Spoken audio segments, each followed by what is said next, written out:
Looks like the Avatar's pro-bending debut is going to be cut short. She's been pushed back to Zone 3, and the water is calling her name. It's only a matter of time before...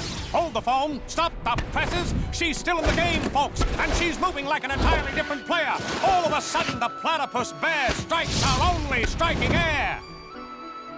How about that?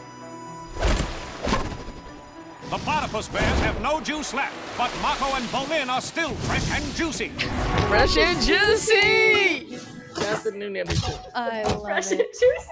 I was loving it. I know. And I love It's so Tenzin was back. You know, like I know the old guard we talked about a little earlier about this is like pro bending and it's so disrespectful to the art. I mean, actually, when I was studying kung fu and karate when we were younger, and we were breakdancers, and so we were incorporating katas and things into our breakdancing and with music. And originally our Sifu was not happy. Oh, He was like, these are same thing. He Those was are like, sacred, these are sacred age-old katas and everything, Mm-hmm. and you're putting them to music like.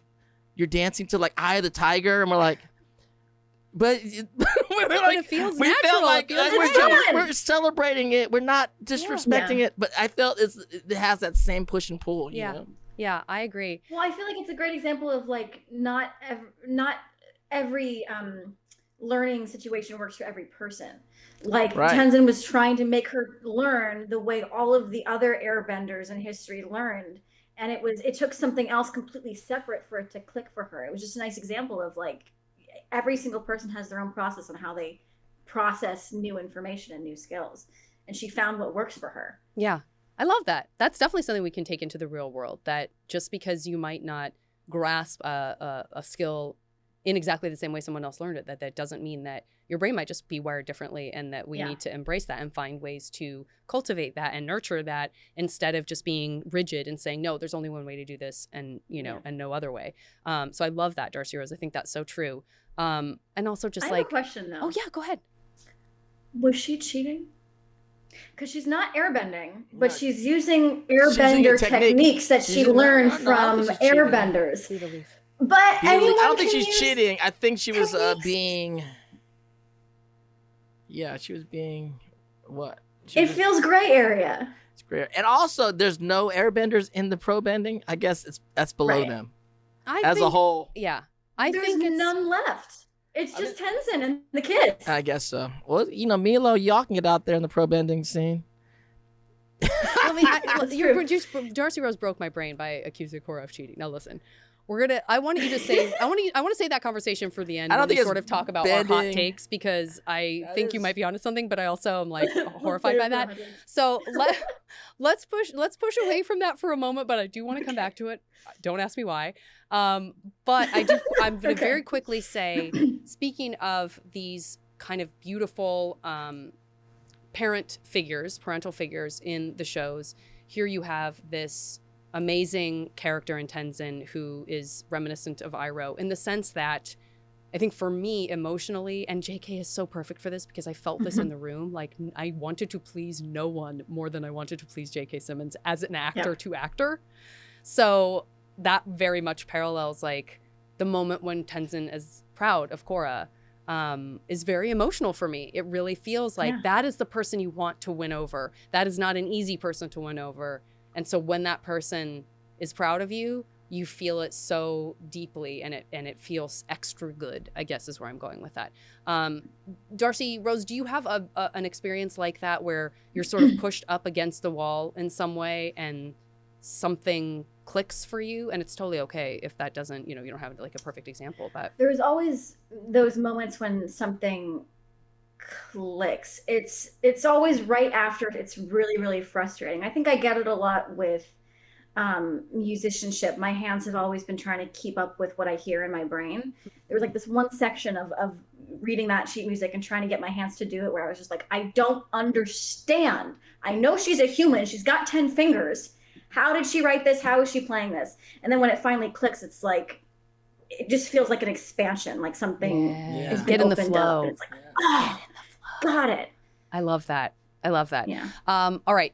let's talk a little bit for 1 second about, Dante's been doing these predictions. We've been having Dante predict what he thinks is going to happen in the next episode of Legend of Korra, whether he's predicting it off of what the title is or what happened in the episode that we just had watched. So I would love to know from you. Let's just revisit together as a group, because Darcy Rose hasn't heard your prediction. Right. What did you predict for the episode A Leaf in the Wind? Okay, A Leaf in the Wind, episode 2. My first prediction was she'd meet her new gang, which some of them. Yeah. Right? Okay. Fair enough. And then number 2, find out what the adversary wants, because we just had that little amount. We didn't really find out any of that stuff. Not yet. Good guess, though. All right. And then number 3, I was like, find out why Toph's daughter's so mean. Why is she so mean? We don't know yet. Your mom was cool. We're homies. What's wrong with you?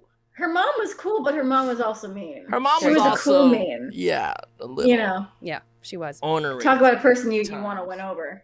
That's very true. That's very true. She did not suffer fools gladly. Okay, Darcy Rose, we are going to do something with you now. In a perfect world, you would be here with us, and you would be the person physically doing this, but we'd like to start a little tradition on the show called Uncle Iroh's Tea Time. Yes, little tea time. It's Iroh's Tea Time. Let's make some tea. So often in the last series, when we were covering it, all last 3 seasons, we would find that there were these moments that something that Uncle Iroh said was so resonant. It felt like it sort of wrapped everything up in a perfect bow. I've got my Iroh shirt on in the moment. And so we thought maybe to honor and keep Iroh in our hearts, and obviously we might be spending a little time with him in the future as well, foreshadow report. But until then, we've got this full of quotes, and we're going to see, we would have you, if you were here, pull out a quote from the teapot, and we're gonna see if it resonates. So you wanna read this? Yeah, I love this. I'm certain you will win if we play again. I'm certain you will win if we play again. Knockout! Woo! The fire ferrets come from way behind and steal the win! Okay. Wow. I'm Okay. certain you will That's win great. If we play again. Shout out to Uncle Iroh. I know. That's a good quote. That worked out beautifully. It did. She did it. We should have done that before we saw the last part of the episode, because he was right. He was right. He was there. right. He was right. Uncle Iroh's always right. He is Yeah. so good. Also, good. I think we have to shout out Bruce Lee. I think Be the Leaf is an ode to Bruce Lee, yeah. Be the Water. Yeah. Which is very cool. Yeah. Fly like a butterfly, sting like a leaf. There you go. That's not what the saying is from Muhammad Ali at all. We tried. Okay, so there we go with our wonderful, he showed up for us. Uncle Iroh showed up for us. We've got a great quote that worked perfectly with A Leaf in the Wind. Like what you saw? Well, that was just the tip of the iceberg. Full episodes of Avatar Braving the Elements are available right here on the Avatar Legends YouTube channel or wherever you get your podcasts. And catch more Avatar, The Last Airbender, and The Legend of Korra on Paramount+.